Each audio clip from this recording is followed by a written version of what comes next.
DC Studios' Clayface has quietly lost its IMAX billing in Warner Bros.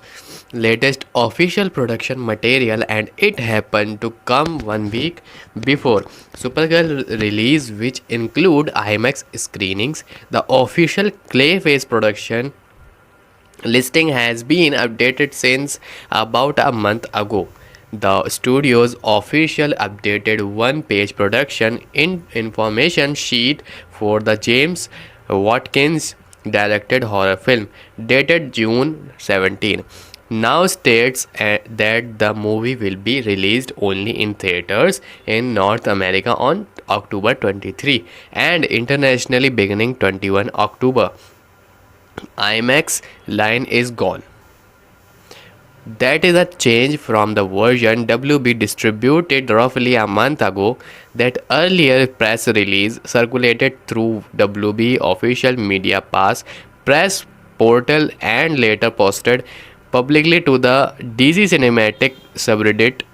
Read word for word, released only in theaters and IMAX in North America. The previous version of the document also credited the film in association with Domain Entertainment and opened by calling Clayface DC Studios' first ever foray into the genre.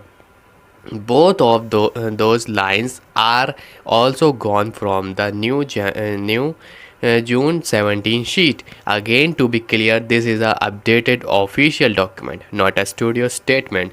It is possible to omission is a error in the new sheet rather than a deliberate booking change, and WB has not commented. James Gunn has a history of answering fan questions directly on threads, so if he addresses it, we will update this story accordingly. However, Clayface not having a IMAX release is not something entirely new. The trail leads back to IMAX on February 26 investor presentation. One sorry on the slide laying out its expected upcoming 26 slate, IMAX list Supergirl, Street Fighter, and Dune Part 3 with full billing. Avenger Doomsday and Spider-Man Brand New Day appear but are flagged with a footnote. Currently only in select international market, Clayface does not appear on the slate at all, not even with the international qualifier.